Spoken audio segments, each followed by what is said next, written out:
Hey, my name's Ryan Hook. I'm a reporter, and this summer, I'm tasting Victoria.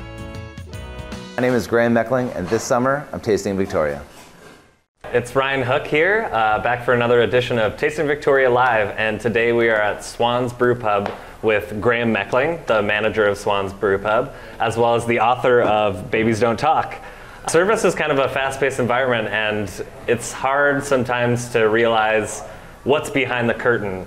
And I feel like bartenders are often therapists, and that kind of leads us to Graham, who has wrote this book almost in line with that, with expecting fathers in mind. So how long have you been in Victoria, and how long have you been in hospitality? How much time have we got? Yeah. So when I left high school, I remember saying to my dad I wasn't sure if I wanted to go to university or not.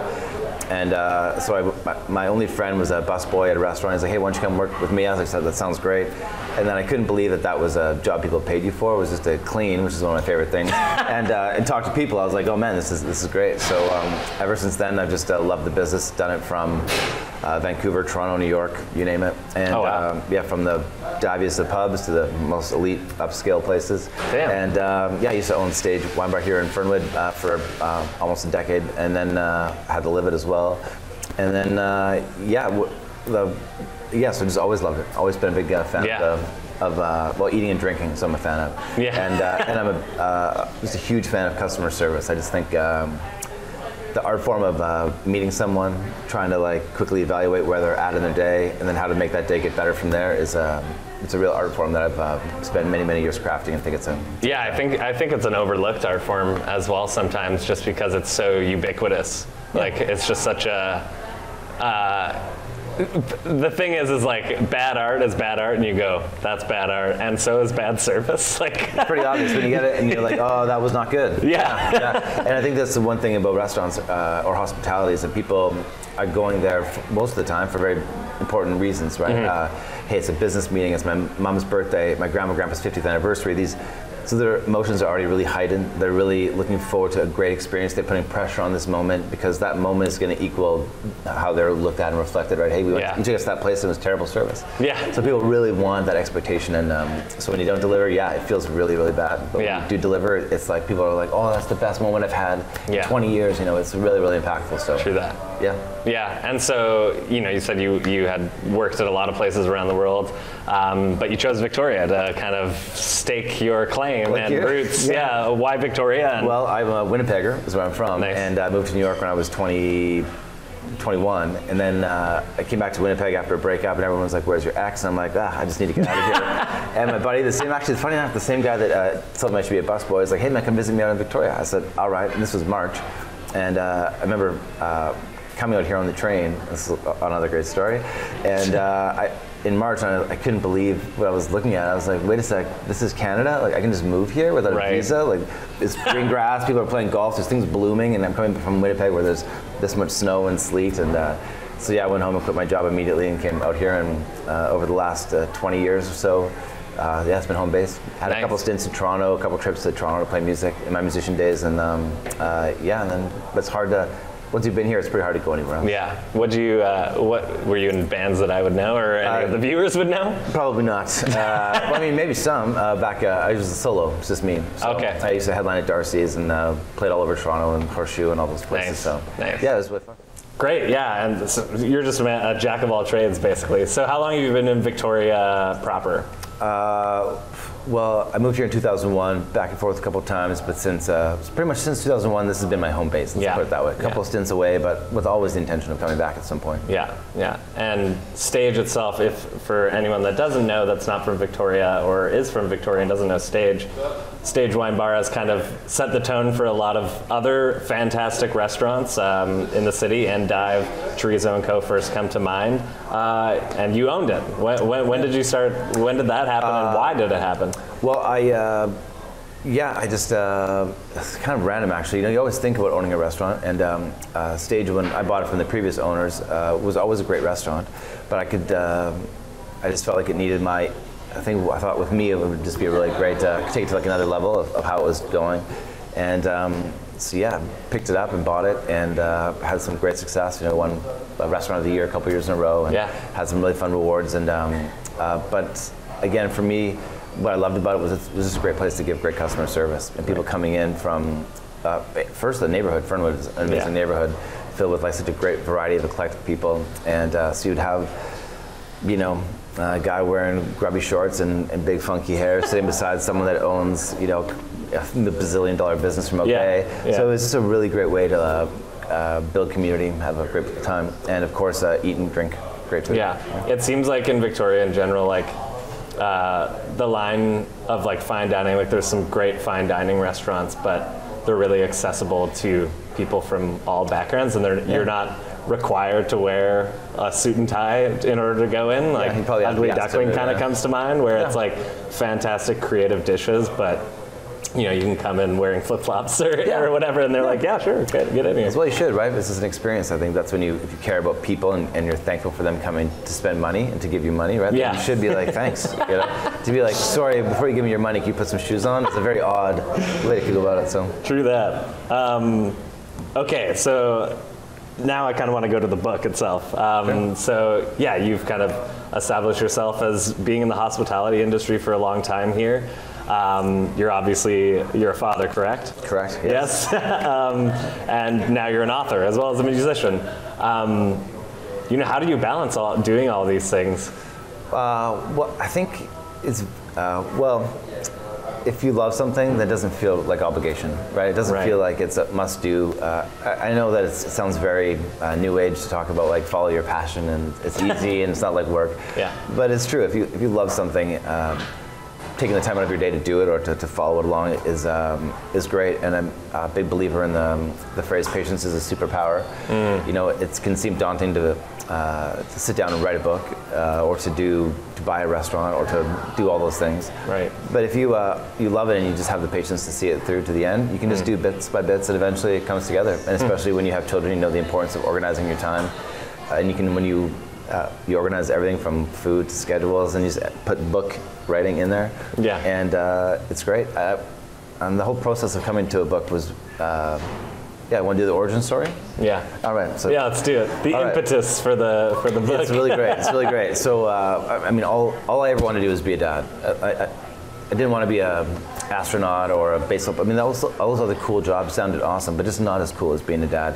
I knew from a really early age that I was blessed with a great family. My mom and dad loved each other, kissed and hugged each other all the time. I have a great brother and sister, and I could just see in other people's eyes that they would look at my family dynamic and just be like, wow, this is amazing. Wow. You know? And I knew, you just feel it, right? And so I just wanted to be my dad, and not my dad as just, I just wanted to be my dad, just passed away, the most amazing guy ever. But I wanted to have what my dad and my mom created, this amazing family and family dynamic. And so I didn't end up meeting my wife until I was 30, and then we didn't end up having babies until I was 39. But so for basically like my whole life, I just bragged about how much I couldn't wait to be a dad. I was so excited. I'm going to be the world's greatest dad. I can't wait, I can't wait, I can't wait. And then I find out we're pregnant, and I can remember Michelle showing me the 2 lines on the pregnancy test. And I had in my mind this vision of how I was going to feel, right? Like excited, jacked up, passionate, all these things, and it was completely the opposite reaction. I remember she showed me, and it was like a moment frozen in time where I was like, oh man, nothing's happening to me. Whoa. Like, there's nothing, I'm just the same, it's all happening to you. I was like, oh, I felt weird. And then you get hit with this wave of, I don't know anything about a baby. Yeah. I don't know how they work, what I'm supposed to do, what my role is, because we don't grow up with the same social circle that women do. Right. Right. Women, if there's a watermelon coming out of your vagina, you're going to talk to some people to figure out what you should be expecting. Yeah. And I say in the book, if a pebble was going to pop out of my penis, I would be talking to every guy I knew, go on for beers, like, hey, what's going to happen? Has it happened to you? What was it like? Yeah. You know. But it doesn't. We just keep going along, and then we think when we get to the point of having a baby that we'll just man up and tough it out and figure it out. And it doesn't work that way. You get hit with the feelings that men don't like the most, like insecurity, lack of knowledge, all these feelings of not being able to control a situation, not knowing where to fit in. And because women are just way much more prepped than we are, they come in and they build these great circles of community around each other. But what that does is it makes you as the man kind of step back and go, I'm not too sure where to fit in. Right. So there I was, going through the process, and I just decided that in that moment of that frozen moment in time, that I was going to be the most involved dad ever. Because when I owned the restaurants, they were only open in the evening, so I had my days free. Right. So So I decided I'm just going to do whatever. I'm going to be there 100% for all the things that happen. And what I started, as you go through the process, you realize how the world is working so hard for all these social issues, you know, and as well we should, right? But the family dynamic is really looked at like the 1950s. If the dad's there, great, and if he's not, well, it's really okay. Right. I even had a doctor say to me that nothing medical is really happening to the dad, it's mostly just the mom. But now with our knowledge of mental health, we know that that's completely not the case. Right. Ask any dad that has the fortune or misfortune to have twins, and they're just like, oh my gosh, and every other dad is like this, but you never, through that whole process, whenever the phone rang, it's a doctor calling and they ask for mom, right? If there's an appointment for the millions of appointments that you have, they say it's for mom. If the dad wants to be there, I guess, you know, or he doesn't have to come to this one. And you start to feel like, where do I get in? Where do I start? How do I be a part of this process? Right. So I was just going to write a little handbook for dads. I really thought it was going to be like 10 pages, just like, hey man, as one guy to another, you should know this going in, right? A pamphlet. Yeah, just something, something, right? Because you're given nothing as a dad when you go through it. No nurse says, oh, by the way, I'm sure you're freaking out, read this. Yeah, hey, this is what you do. Yeah. So I just started my True Dad is what it's called. Just an Instagram account just to sort of put in, just to kind of get out the information that was in me, like, hey, look, this is something that you should know, this is something you should know. And then after a while, I was like, okay, well, there's my book. These are the important things that I think really matter. And so just kind of built it out into the book, and here we are. And yeah, two things come to mind just from what you're saying. The first being just masculinity in general, or like maybe just what people perceive as fatherhood. And there's a kind of parallel there between, you know, what happened in the service industry, where, you know, and Me Too, where things are changing in the service industry in terms of like how men are like operating, as well as things are now with this book, especially like things can be different for men. You don't have to be without a paddle, just like you don't have to be a misogynistic server or bartender, or you can be a server as a male, or you can be in the kitchen as well. I don't know, what are your thoughts on that? Oh yeah, I mean, I think that's just what it is, just that you have to, well, I always talk about like this, that people don't teach the hard stuff. Because I was confused as to why I didn't know anything. I was like, man, all I want to do is be this dad, and here I am at this moment of, you know, I'm going to be a dad, and not knowing anything was really kind of frightening. Like, how could I get to this point? And it's because people don't teach the hard stuff. You know, we don't teach money to our kids, sex to our kids, long-term relationships, grief. None of that stuff we really talk about, because most of us suck at it, and when you're not very good at something, it's hard to teach it. Yeah, that's a good point. And so I think that's parenting is exactly like that, and especially the last few generations where dads weren't. It wasn't their responsibility, or looked at as their role to be in the house or taking care of the baby or going to appointments, or so there's always a disconnect between what my role is, what I think it is, and what it really is. And that's sort of, there's tons of parallels to the restaurant business, for sure. For sure. But what you get in is, some people get lots of training and they do a great job. Some people get none, they get thrown in the fire. People always say, oh, go jump in that section, good luck. You know, you'll learn it. You know, and when you come out of a hospital after 2 days, when there's a human being in your back seat and they'll go, see you later, good luck. You're like, are you sure you're sending me out with this human? Like, I never took a course. No one like showed me what to do ever, like zero. It's a live baby. You're really sending me with it. It's very much the same as like, here's your restaurant section. You'll figure out the menu as you go. You know, the drinks are all the same as most places. You got it. You know, good luck. The title of the book is obviously on the nose. I mean, babies don't talk, but. What was the impetus to like name it Babies Don't Talk? Well, you know, I really wasn't.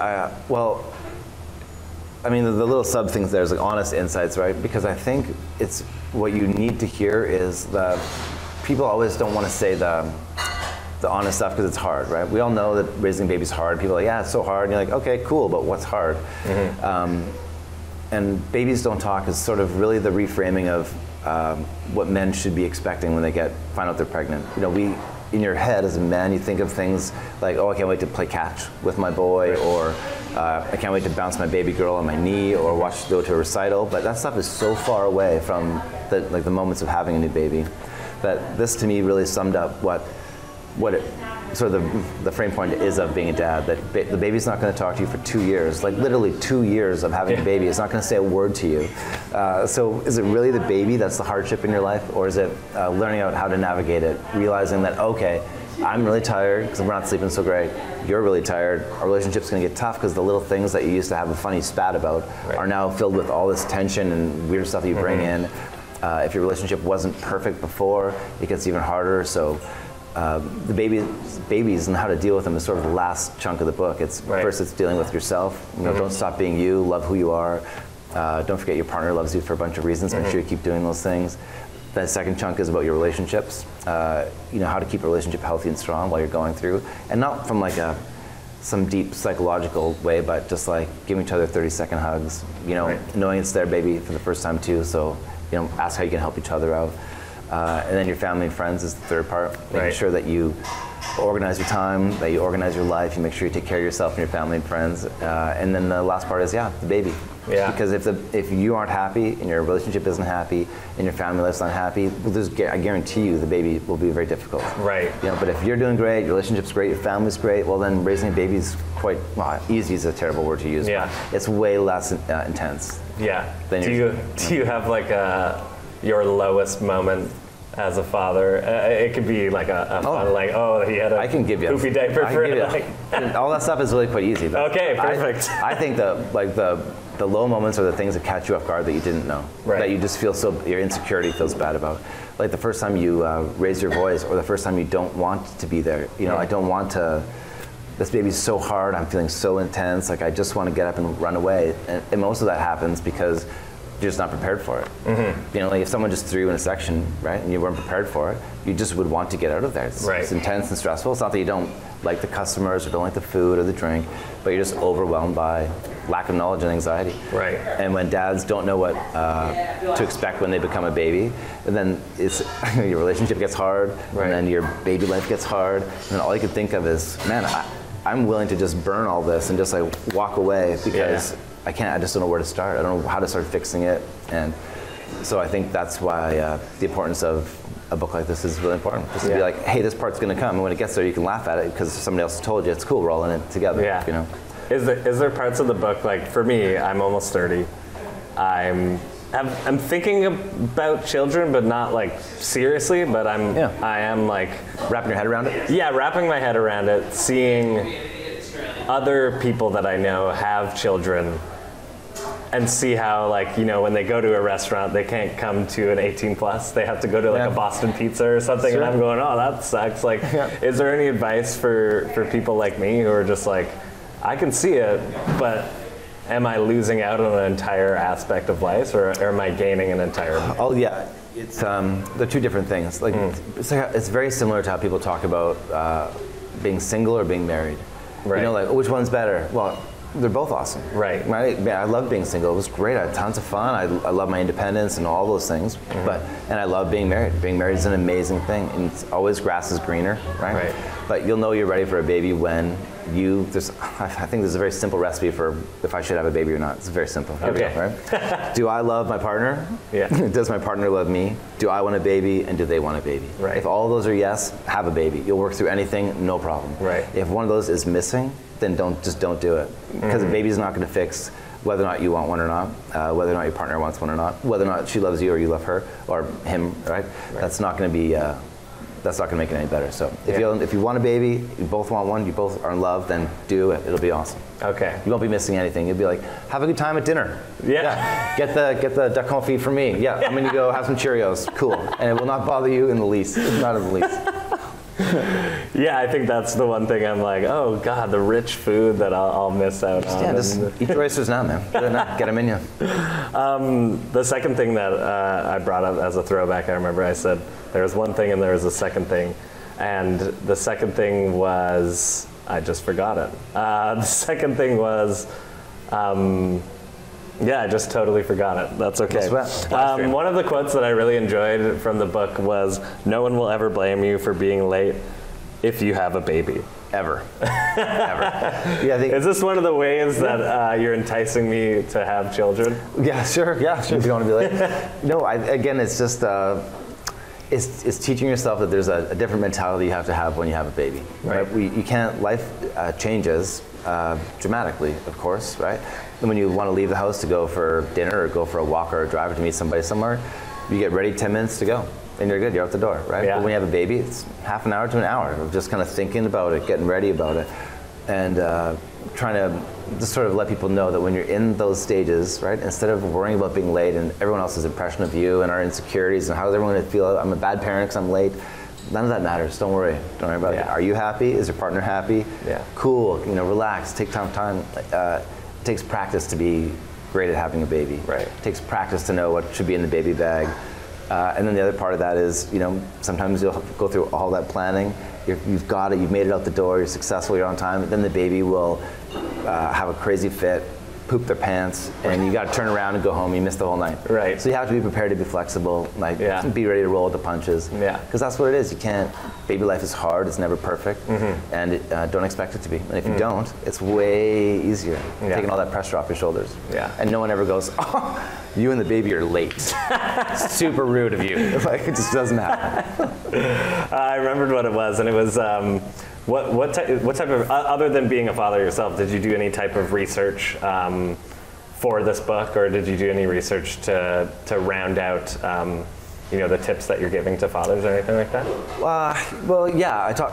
I guess I was always like a counselor for other dads, right? Having babies. Like, hey, because I just always preached about how much I love being a dad, and so a lot of people, dads I knew, and even some moms would be like, hey, this is what's happening, and you'd be surprised at how meaningful it is for a dad to talk about being a baby, because we don't do it. Yeah. Like, I'm sure, have you ever gone for a beer with your buddies and talked about babies? At this moment? Pretty much there's your answer, right? Yeah. Have you ever gone for buddies and said, hey, do you really know how a vagina works? Yeah. Probably not. Probably But not. when you have a daughter, you got to know. Right? Yes. Babyhood's filled with a lot of really tough scenarios that you have to wrap your head around and be prepared for. And I almost did the lack of digging into research. I almost did the opposite, because when you find out you're pregnant, it's too late to be a doctor. You don't get to take 7 years off relationship to become a medical doctor and take another 7 years to be a psychologist of relationships. Right. You just have to get going. And so taking the pressure off yourself to know everything is a big step, because every baby's different. I mean, I'm unique, my wife is unique, thus our baby will be unique in the scenarios that happen. So to try and read a book and go, oh, this happened to this person, it might happen to me, you'll go crazy, right? Like, I'm not trashing What to Expect When Expecting. For a lot of people, it's an important book. Right. But I grabbed it, I opened up the first few pages, and I'm like, honey, we're never going to read this book. Oh, interesting. It's just about all the terrible things that could happen. Like, why would you want to worry yourself about that? Right. We preached positive pregnancy. That was our mantra, right? If we're positive, and then we take that stress off our bodies, I guarantee our baby's going to have a better ride in there. Yeah. And also there's about that much for a dad in a book that big, right? So, so I think focusing on each other, that's going to make your life way better. Instead of focusing on all the things that may or may not happen, you just can't do it. Yeah, that's a good point. And so how does your book differ from What to Expect When Expecting? Very easy. Well, number one, it's readable.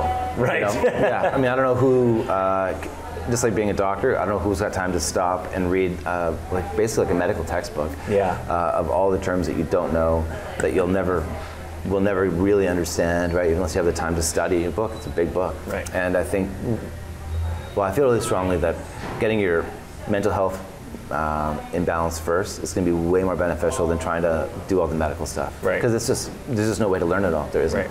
Right. And you have a lot of time when you have a baby to figure those things out. You don't have a baby and instantly need to know those things. They come in with the punches. You'll have a great stretch where the baby's doing great, eating fine, breastfeeding fine, starting to work on food fine. Then all of a sudden there'll be a hitch, and they'll be like, oh, whoops, got this rash. I don't know. Like, you have to take it. So there's medical professionals will walk you through those steps, right? Like, enjoy our Medicare. It's the best. Yeah. And if you don't know, you have time. You have time to figure them out. Like, making sure that you're happy is going to be way more beneficial than knowing how many ounces of milk to feed your baby at 3 a.m.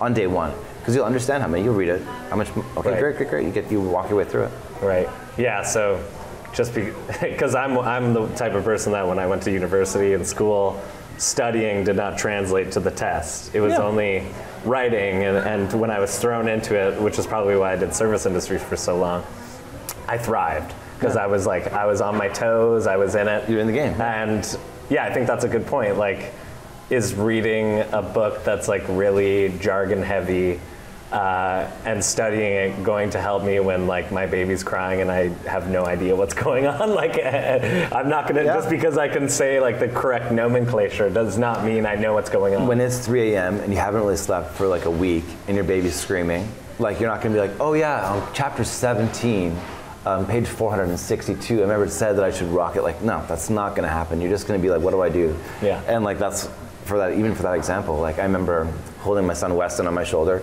and he was crying that baby cry that goes into your bones, that just like racks your whole soul. You can't think of nothing else except that scream. You're like, oh my gosh, what am I doing? You're selling me. And I went, yeah. Well, this is the truth, right? And I went to my bedside table, put Weston down. I went to the bedside table and I had like a ear plug, and I put it in my ear and picked him back up, and I was just, oh, so much easier. Oh, and then, interesting. and then he could tell that he was, that my energy was calm, and he just settled down right away. So I call it the airplane method. Yeah. Right? There's a reason they say put the mask on yourself, then your baby. Yes. Because if you are a pile of garbage, mess, and stress, there's no way you can take care of the baby as well as if you're calm and relaxed and happy. That's a good metaphor. Yeah. The plane, put on your mask first, and then you can treat. Simple, right? Good metaphor for everything, honestly. Yeah, sure. Did you have a moment particularly where you were like, oh, I'm a dad? Like, I know some people experience it like right during the birth, but some people experience it, I've heard, during pregnancy as well. Like, I am a dad. What, did you have a particular moment? It happens all the time. Yeah. All the time, every day, constantly. Every time you look at, like, my son's now 7, right? And when he throws a baseball at me now, right, like super hard, it just like I just want to cry. I'm like, oh my gosh, it's the best. Right? Like, I'm a dad. Or when your kids say the word dad to you, it's incredible. You can't describe it. Yeah. There's some things in life that you can describe to people, like, climbing a mountain is a crazy experience. You know, when the air gets thinner, it's harder to breathe. You can do a lot of great descriptions, and people will really kind of understand and kind of get it before they go to do it. But you can never. It's impossible to tell somebody what it's like to have a baby. Right. Like the actual feeling, the actual emotions, the intensity, you think about life in the cosmos now because like I've created this thing that has life in it. It's impossible. So I don't even really try and do it. You can't. It's indescribable. Right. And that's the best part, because when you have it, it's awesome. It's overwhelming. Yeah. It's great. Yeah. That's very cool. So True Dad itself, I guess maybe we can get into that. Like, do you have plans to do more with True Dad? Like, obviously you're selling your book. Yeah. Is there anything more that you think you're going to do to help parents in the long run? Yeah, well, like I said, when I went through the process myself, having a baby, it was really quite shocking how little dads are acknowledged by the medical system, right? Right. From your baby doctor to the hospital visits to like all the classes and stuff. I don't want to say you looked at it as irrelevant, but you're really far down the peg of priorities. Right. I would assume that if you find out you're pregnant, as your first step should be to talk to each other. Mm-hmm. Like, hey, how do you feel about it? Yeah. Hey, are you ready? What are you nervous about? What are you excited about? But they push that so far out of the way. Like, hey, worry about the classes and worry about your first trip and worry about the scans. And you're like, well, wait a sec, worry about your relationship, like worry about how you're feeling, how you're doing, talk to each other, because it's so overwhelming. So I just thought that there should be that handbook I talked about writing, sort of this, should be given to every dad as soon as humanly possible, and not like posted online in the ether for a dad to research, because he won't do it. Yeah. Because you're feeling already so insecure, so terrible about yourself, it's hard to go, I could use some help over here, this guy. So I thought that on your first visit to the doctor, they should be going like this, hey, congratulations on being pregnant, Dad. I'm going to talk to your wife for about 6 days, so this is for you. Boom. Yeah, heads up, take care of yourself, right? And so I talked to the government about doing a pilot project for 20,000 dads to get the book. Oh, cool. And then, so they would get the book on the first visit and then be invited into a private Facebook group. So as you find out you're pregnant, you have a first, like, a foundation to build, what to expect. Okay, I get it. Okay, I get it. Okay, that's sort of what it's about. Okay, cool. And then when you go to the Facebook group, it changes every month so that you're always connected to the same people, same dads, going through the same process together. Like, instead of joining some random dad Facebook group where one day it's my child's 16, then 6 months, and then you don't know where to follow. And then it becomes about politics. And when you say, totally. And so I think because if you stay connected and involved in being a dad, that's what makes you great. There's no gold medal. There's no judgment. No one ever comes over to your house and says, "That's a great job, Dad." Yeah. Right. So I always say you're just judged on your commitment and your involvement. Yeah. Right. If you're like, "Hey, I'm involved. I'm here," that's your best part. That would probably help. Like I'm even thinking about, there's obviously new dads, but older dads, like ones where they're, setting their son off or daughter off to go to college in the United States or in Europe, and they're dealing with like, oh no, like, am I still a dad? Like I feel like there's a lot of avenues for that, and a lot of dads, like you're never not a dad once you become a dad. Yeah. But you are in various degrees, I guess. Well, I guess maybe how much they rely on you. Yes. Sure. Yeah. But I think again, that's just up to you and your choice of how much you want to be involved. True. If you want to just be like, hey, just write me a letter, that's cool. Yeah. I mean, all relationships are different, right? Obviously, and so I think people end up parenting different ways, and it's very easy, well, as we know, to judge anything these days. Right. Just like it's easy to judge a restaurant on one visit, even though maybe you just had the grumpy server who had a really bad day. Yeah. I often laugh at how hard dads judge other people before you have a baby, and then you're like, Right. oh, now I get it. Like when that lady or that dad is dragging their crying kid and being a bit rough and being like, come on, like, get out of here, like this is enough of this, right? And you're like, dude, take it easy, man. Like, hey, Right. I would never do that. You're crazy. And then you're like, oh, you have a baby. I get it. I get it, because they spent all day telling you no, and I'm not doing anything you want. It gets overwhelming. Yeah. And having someone to talk to about it and being in a support group is going to be better for you, but better for your family. Yeah. I think the thing that gets me the most frustrated, or the most, disappointed, is that helping out a dad is helping out the family. Right. Like, oh, what about helping out the mom? Well, it's not about the dad and the mom. It's about helping out the family, right? The longer the dad stays, the more the dad knows, the less his insecurity, the more his involvement. That's just better for everybody. Right. I think we always want to look at who's getting talked to and then make a judgment on it. I talked to a guy that owns a really big tech company, and said, hey, this is sort of like a book I'm doing. It'd be great if you wanted to help support dads. And he's like, yeah, well, it's tough because tech's a really man-heavy thing, and if I'm presenting this for more men, like, what about the women? I'm like, what? Like, no, you're helping everybody. Yeah. So it's tricky. I think, like you said, a good father, one that's focused on their mental health, will help a good mother, like, because it's that relationship too. Sure. And I was actually going to ask that too, like, how do you, because obviously you're manager of Swans, you have all these other companies as well, and you have all these other hats.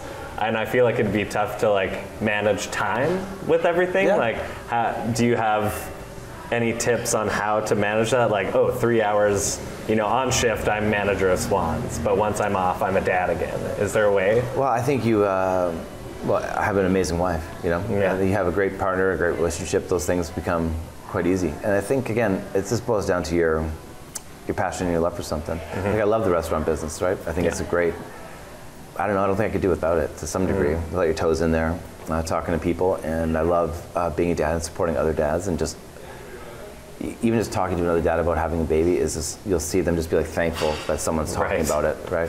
And so time is, it's always tricky. You're always busy. My wife and I, we always joke we're ships in the wind, like every parents, a lot of parents do. Right. It's like, hey, I'm home.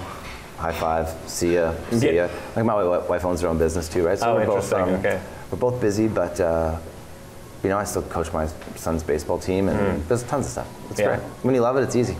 Yeah, truly. And a good partner will always help. Oh my gosh, yeah. Good partner. Necessary. Yeah. Yeah. Is there tips in the book for maybe single parents or like single dads as well? No, but I think it applies to everybody. Right. Yeah, like I talked to the LGBTQ community, First Nations. It's all about like their different angles and perspectives on it. Yeah. And I think like anything, the book is really a mental health book. It's not a medical book. I'm not a doctor. Don't pretend to be one. Right. I think it's easy for someone who has gone through an experience to tell somebody else. You don't need to have a bunch of degrees on your wall to be able to impact somebody's life in a positive way when you're just saying relatable things that you've gone through. Right. And so I think that's really what it boils down to. Yeah. You're taking the The bartender as a therapist, totally. quite literally. Literally. Yeah. On that note, yeah, I would love to hear an excerpt now. And Sure. And when I'm asked what my best tip is, I always say the same thing. Your baby will not talk to you for 2 years. Who do you think you'll be talking to every single day? Your partner. Keeping your relationship strong is the most critical piece of the baby raising puzzle. All your baby needs is love, food, sleep, and to be kept clean. If your fatherhood experience is challenging, it's time for a 30-second hug. See chapter 11. Check in with your partner, check in with yourself, and reset. So for the longest time, I left this chapter short and halfway down the chapter list. I figured some things don't need a lot of filler, examples, or how-tos. They just need to be stated out loud. But after talking with my wife, Michelle, I realized that Babies Don't Talk sums up what this book is about. It's about reframing the dad experience and expectations of fatherhood. How at this point, dads and partners need this book to be about how your life changes, how your relationship is impacted, and how time, feelings, and thoughts all change when you have a baby. And how all of those things have nothing to do with how many ounces of milk to feed a baby, what type of soother is best, and how to hold your baby, etc. As I read along the way, there will be a lifetime of learning all the medical needs of your child. It can't be crammed into an all-night session the day before your partner goes into labor. There isn't a friend who has all the answers because the questions keep coming. This book will show you a real and true perspective on how to be prepared for the upcoming shift in your life. If you take care of yourself, stay connected with your partner, and stay involved in the process of your new baby, you'll be great, I promise. that's it. That's it, go have a All baby. right. Yeah, go have a baby.